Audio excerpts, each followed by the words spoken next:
नमस्ते दोस्तों। आज की इस क्लास में आप सभी का स्वागत है। आज की इस क्लास में हम दिसंबर 2025 तक, जनवरी से लेकर के दिसंबर 2025 तक जो भी स्पीसीज़ एनवायरनमेंट में न्यूज़ में रही है, उन स्पीसीज़ को कवर करेंगे और ये वीडियो हम पार्ट 1 के रूप में निकाल रहे हैं। इनके और भी सेशंस आएंगे जिसको हम फेब एंड तक इसको सारा कवर करेंगे। एनवायरनमेंट से रिलेटेड जो भी चीज़ें, एक्ट से रिलेटेड चाहे चीज़ें हो, स्पीसीज़ हो, इन सारी चीज़ों को अपन कवर करेंगे वीडियोस में। तो बढ़िया इन्फोग्राफिक नोट्स के साथ में इसको कवर करने वाले हैं, तो आपको लास्ट तक बने रहना है। और आपके जो भी डाउट्स हो, आपकी जो भी चीज़ें आपको लगती है कि वो सवाल हमसे पूछा जाना चाहिए, तो आप ज़रूर डिस्कस कर सकते हैं। तो my self Shravan Kumar, UPSC CSC interview 2024। तो आज की क्लास को स्टार्ट करते हैं। ठीक है, देखिए इसका वेटेज कितना है। हर साल 2 से 3 सवाल है ना जो स्पीसीज से रिलेटेड आते हैं और सिंपल सवाल होते हैं।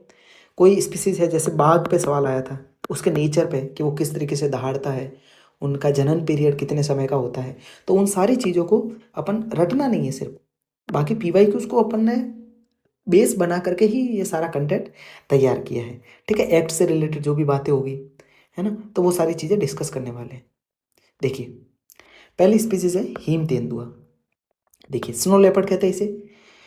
इसका अगर मूल स्थान अपन देखेंगे कि यहाँ ये कहाँ पर पाया जाता है, तो ये मध्य एवं दक्षिण एशिया के पहाड़ी क्षेत्रों में ये मुख्यतः पाया जाता है। ठीक है, भारत में बात करें तो लद्दाख, जम्मू कश्मीर, हिमाचल, उत्तराखंड, सिक्किम। ठीक है, जबकि ये मेघालय में नहीं पाया जाता है, ये ध्यान रखना है आपको। अगर प्रीलिम्स में सवाल आ जाता है, स्टेटमेंट आ जाती है कि लगभग नॉर्थ ईस्ट के सभी राज्यों में ये पाया जाता है, तो ये बिल्कुल गलत हो जाएगा। ठीक है, तो ये ध्यान रखना है। ये दहाड़ता नहीं है, हीम तेंदुआ नहीं दहाड़ता है। ठीक है, बिल्ली जैसा मिमियाता है ये, और ये एकांतवासी है ना, एक अकेले निवास करना ये पसंद करता है। ठीक है, प्रमुख क्षेत्र में अगर बात करें तो लद्दाख का जो हेमिस नेशनल पार्क है, हेमिक नेशनल पार्क, इससे देखो अपने 2 क्वेश्चन तैयार हो जाएंगे। हेमिस नेशनल पार्क कहाँ पर है, तो लद्दाख, और यहाँ पर हिम तेंदुआ पाया जाता है।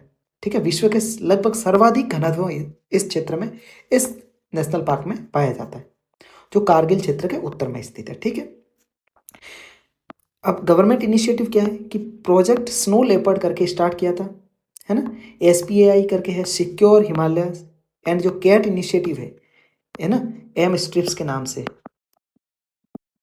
इसके तहत भी इसको समान रूप से संरक्षण दिया गया है। ये फोटो देख सकते हैं ना। कई बार ऐसे भी सवाल आ जाते हैं कि इनके जो शरीर की जो बनावट है किस तरीके की होती है, तो ये भी देखना है। और जो रेड लिस्ट आती है IUCN की, उसमें वल्नरेबल कैटेगरी में, सुभेद्य कैटेगरी में इसको रखा गया है। ठीक है, देखिए मैप में भी आप देख सकते हैं, ये देखिए लद्दाख वाला रीजन है ना। दूसरी जो स्पीसीज है ना, वो है वन हॉर्न राइनो, एक सींग वाला जो गैंडा है ना, वो है। देखिए उसकी जो वल्नरेबल स्थिति है वो है, IUCN की स्थिति क्या है, वल्नरेबल, सुवेद्य है। और मुख्यतः जो ब्रह्मपुत्र नदी बेसिन है ना, इंडिया में असम वाला रीजन, वहाँ पे ये मुख्य रूप से पाया जाता है। ठीक है, देखिए भारतीय उपद्वीप पे भारत, नेपाल और भूटान में भी ये स्थानिक रूप से पाया जाता है। सर्वाधिक आबादी जो काजीरंगा नेशनल पार्क है ना, असम का, वहाँ पे इसकी उपस्थिति देखी जाती है। काजीरंगा में ब्रह्मपुत्र, डिफलू जो नदी है, लोहित नदियाँ हैं, इसके आसपास वाले क्षेत्र में इसका मुख्य निवास स्थल है। ठीक है, सभी एशियाई गैंडों में सबसे बड़ा ये होता है। शेर के विपरीत ये एकांतवासी है, शेर झुंड में रहता है ना, जबकि ये एकांतवासी है। देखिए इससे रिलेटेड कोई इनिशिएटिव है तो वो है चितवन घोषणा पत्र, है ना, जो गैंडे के संरक्षण के लिए नेपाल में हस्ताक्षरित हुआ था। ठीक है, नेक्स्ट देखते हैं नीलगिरी तहार को। ठीक है, ये एक बकरी की प्रजाति है ना, जंगली बकरी जिसे कहते हैं ना वो। इसकी IUCN की स्थिति क्या है, इंडेंजर्ड है, यानी लुप्त प्राय है। ठीक है, इन टर्मिनोलॉजी पे भी अपन एक अलग से वीडियो बनाएंगे कि इनकी जो टर्मिनोलॉजी है, इंडेंजर्ड किसे कहते हैं, वल्नरेबल किसे कहते हैं। ठीक है, और इसमें क्या समय सीमा होती है, कितनी प्रजातियों की जो संख्या है वो बची हुई है। देखिए नीलगिरी तहार जो मुख्य रूप से पश्चिमी घाट का स्थानिक है, वहाँ का एंडेमिक है, ये सवाल आ सकता है। ठीक है, और प्रीवियस ईयर में आया भी हुआ है। 16 वनों में, केरल के आसपास जो 16 वन पाए जाते हैं, वहाँ पर घास के मैदानों में निवास करते हैं।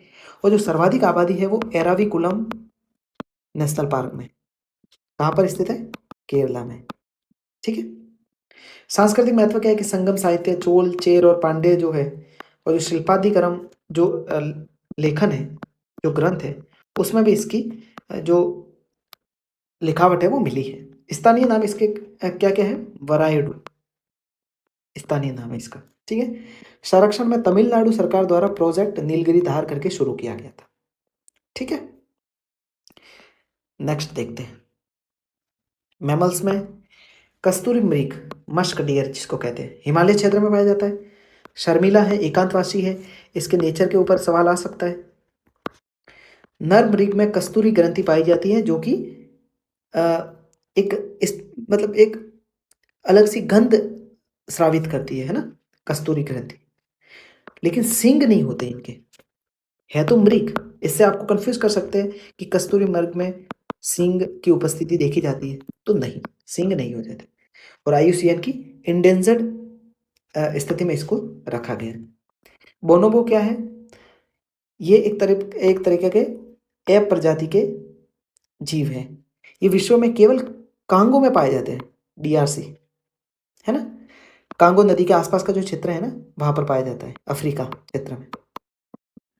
मनुष्य के सबसे करीबी रिश्तेदार है DNA में अगर देखा जाए ना, तो ये मनुष्य जो आपको पता है होमोसेपियंस, उससे पहले होमो इरेक्टस, तो इसमें सबसे जो मनुष्य का सबसे करीबी जो रिश्तेदार है ना, वो है बोनोबो। मातृसत्तात्मक समाज पाया जाता है, यानी कि समूह में निवास करते हैं, और उनका नेतृत्व कौन करती है? जो मादा बोनोबो होते हैं ना, वो करते हैं। ठीक है। नेक्स्ट देखते हैं रेड सैंडर्स, लाल चंदन, है ना। आपने मूवी भी देखी होगी, कौन सी मूवी है जिसमें इसका जिक्र हुआ है? आप एक बार कमेंट में आपको उस मूवी का नाम बताना है। ठीक है। इसका भौगोलिक क्षेत्र क्या है? शेषाचलम, जो आंध्र प्रदेश की जो पहाड़ियाँ हैं, वहाँ ये मुख्य रूप से एंडेमिक है, ये कहीं और नहीं पाया जाता। ठीक है। आंध्र प्रदेश शेषाचलम पहाड़ियाँ। पर्णपाती वनों में इसको रखा जाता है। उपयोग में देखिए वाद्य यंत्र, औषधियाँ, सौंदर्य जो प्रसाधन की जो चीज़ें हैं वो बनाई जाती हैं। और ये एक स्पेशल लाल रंग छोड़ता है जो कि सेंटलिन के नाम से जाना जाता है। कानूनी संरक्षण में राष्ट्रीय जैव विविधता प्राधिकरण के अनुसार यदि कोई विदेशी कंपनी शोध करती है तो लाभ साझाकरण के तहत स्थानीय जनजातियों को भी हिस्सा देना अनिवार्य बताएं, है ना। इसकी स्थिति कहाँ पर है? शेषाचलम, आंध्र प्रदेश। IUCN स्थिति क्या है? एंडेंजर्ड है। नेक्स्ट देखते हैं। देखिए फ्लेमिंगो और हॉर्नबिल पक्षियों के बारे में अपन समझते हैं। ग्रेटर फ्लेमिंगो ये मध्य एशियाई फ्लाईवे से भारत में एंटर करते हैं, और मुख्य रूप से कच्छ के रण में इसको देखा गया, धनुषकोडी के आसपास का क्षेत्र। देखिए ऐसा भी सवाल आता है, टर्मिनोलॉजी दे दी, फ्लेमिंगो न्यूज में रहा है, ये क्या है? एक पक्षी है, एक मैमल है, जो भी है, मतलब 3-4 स्टेटमेंट दे देंगे तो आपको टिक करना। बहुत सिंपल से सवाल आते हैं, मछलियों की प्रजातियों से ऐसे सवाल बहुत बार आए हैं, है ना। ग्रेटर हॉर्नबिल पूर्वोत्तर भारत का प्रमुख पक्षी है, और नागालैंड का प्रसिद्ध हॉर्नबिल महोत्सव इसके नाम पर भी रखा गया है ना। इसकी लंबी चोंच होती है, देखिए। डुगोंग एक समुद्री गाय के रूप में देखा जाता है इसका। देखिए आप देख सकते हैं इसकी फोटो को। IUCN की स्थिति क्या है इसकी? वल्नरेबल है ना। ये एक शाकाहारी समुद्री स्तनपायी जीव है, और शाकाहारी, ठीक है।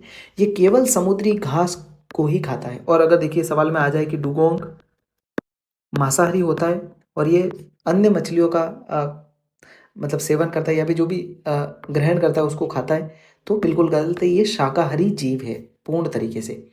संरक्षण में भारत का पहला डुगोंग संरक्षण रिजर्व पाक की खाड़ी में तमिलनाडु में स्थापित किया गया।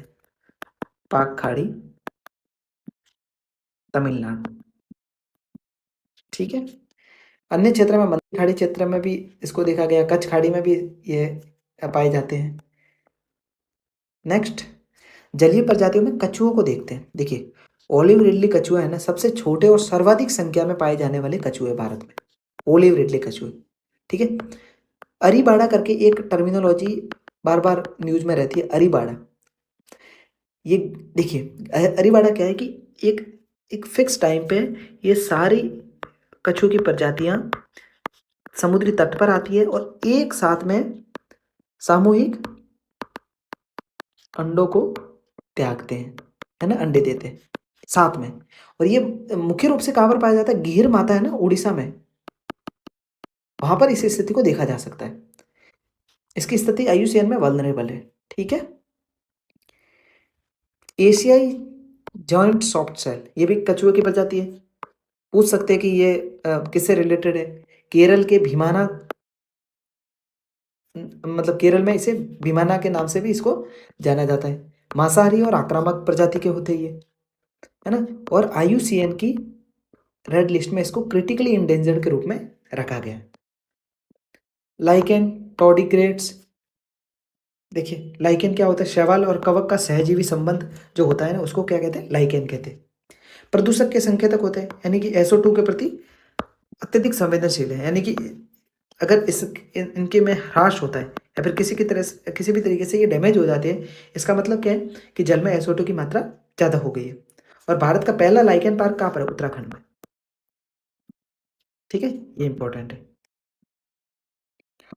टॉर्डिग्रेड्स सबसे बेशरम प्रजाति इसको माना जाता है, क्यों? इसको अपन बाद में डिस्कस करेंगे। ये अंतरिक्ष और वैक्यूम में भी जीवित रह सकते हैं। क्रिप्टोबायोसिस, सुप्त अवस्था में जाने की इसकी जो स्थिति होती है, जो क्षमता है, उसको क्या कहते हैं? क्रिप्टोबायोसिस। आज आ सकता है सवाल कि क्रिप्टोबायोसिस न्यूज में रहा है, ये किससे रिलेटेड है? तो वही दे देंगे कि भाई ये एक साइंस से रिलेटेड या फिर स्पेस से रिलेटेड कोई चीज़ बता दी, ये कोई दवाई का नाम बता दिया, या फिर एक तीसरी स्टेटमेंट दे दें कि ये टॉर्डिग्रेड्स नाम का एक जीव हो जाता है ना, जो अंतरिक्ष और वैक्यूम में भी जीवित रह सकते हैं। तो क्रिप्टोबायोसिस का मतलब है सुप्त अवस्था में रहने की क्षमता। सिकाड़ा करके एक प्रजाति न्यूज में रही थी, इसकी एक नई प्रजाति की खोज हुई है।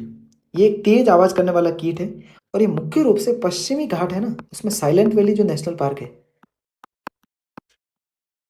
ना, उस क्षेत्र में, और जो वर्षा वन होते हैं ना, वहां पर सबसे ज्यादा इनकी उपस्थिति देखी जाती है। महत्व क्या है? पारिस्थितिक तंत्र में स्वास्थ्य के संकेतक है ये। भ्रीग अपमार्जक की भूमिका निभाते हैं। ये भ्रीग बीटल्स होते हैं इसके, ये भी जीव होते हैं, अपमार्जक के रूप में, स्कैवेंजर्स के रूप में इसकी भूमिका निभाती है, यानी कि जो भी कुछ खाद्य पदार्थ होता है या फिर उसको तो डिकम्पोज कर देते हैं ये सारी। औषधीय पौधों में बात करें तो आरोग्य पाचा, जीवनी दवा इससे ही बनती है, ठीक है। केरल की कनी प्रजाति द्वारा इसका उपयोग, कनी जनजाति द्वारा इसका मुख्य रूप से उपयोग औषधियों के रूप में किया जाता है ना। और वही है, देखो अगर जो भी इससे रिलेटेड कोई औषधि बनाओगे तो उसका 50% है वो आज वहाँ की जो स्थानीय जनजातियाँ हैं उनके साथ में बेनिफिट शेयरिंग होगा। मूरी कुट्टी, ये घाव बनने वाला एक पौधा है जो भारत में स्थानिक है, ठीक है। कोनोकार्पस, ये एक आक्रामक प्रजाति है। गुजरात और तेलंगाना में इसको प्रतिबंधित किया गया हाल ही में, इसलिए ये न्यूज में, ठीक है। और ये देखिए अगर इस तरीके की आक्रामक प्रजातियां कहीं पे भी उगती है तो वो वहाँ की जो एंडेमिक जो प्रजातियां होती है ना, जो स्थानिक प्रजातियां हैं, जो कि पर्यावरण के लिए भी हेल्पफुल है और मानव स्वास्थ्य के लिए भी हेल्पफुल है, उनके पोषण को ये छीन लेती है, मतलब एक्स्ट्रा पोषण ले लेती है, जिसकी वजह से उन स्थानीय प्रजातियों को नुकसान होता है। उत्तरजीवी सी बकथॉर्न लद्दाख के क्षेत्र में पाया जाता है, कोल्ड डेजर्ट में, है ना। और मृदा को बांधने वाला, यानी कि मृदा के अंदर पकड़ बना करके ये स्पीसीज रखती है। वंडरबेरी विटामिन C और ओमेगा फैटी एसिड का ये प्रमुख योगदान इसमें ये निभाता है, ठीक है। हम देखिए मानचित्र से भी देख लेते हैं अपन ने जो जो पढ़ा है। लद्दाख के क्षेत्र में हिम तेंदुआ, सी बकथॉर्न, असम में पनहॉर्न राइनो, ओडिशा तट पर ओलिव रिडली कछुए, जो कि अरीबाड़ा करके जो सामूहिक अंडे देने की जो प्रक्रिया इनकी होती है वो देखी जाती है। आंध्र प्रदेश में लाल चंदन यहाँ का एंडेमिक है। तमिलनाडु में डुगोंग, जो समुद्री गाय के रूप में भी जाना जाता है, और पहला यहाँ पर जो पाक जल संधि है वहाँ पर इसको पहला डुगोंग जो राष्ट्रीय पार्क है उसको भी स्थापित किया गया। पश्चिमी घाट और केरल में नीलगिरी ताहार जो है वो वहाँ की स्थापित है, और जो एराविकुलम नेशनल पार्क है ना, वहाँ पर सबसे ज़्यादा इसकी उपस्थिति देखी जाती है। ठीक है, तो आज के क्लास में हमने अच्छे तरीके से बढ़िया फोटो के साथ में इनको डिस्कस करा है। ये था पार्ट 1। इसका पार्ट 2 भी हम जल्दी लाएंगे, जिसमें और भी जो बची हुई प्रजातियां हैं उनको सारे डिस्कस करेंगे। तो आज की वीडियो में इतना ही, मिलते हैं नेक्स्ट किसी अच्छी सी क्लास में, तब तक के लिए धन्यवाद।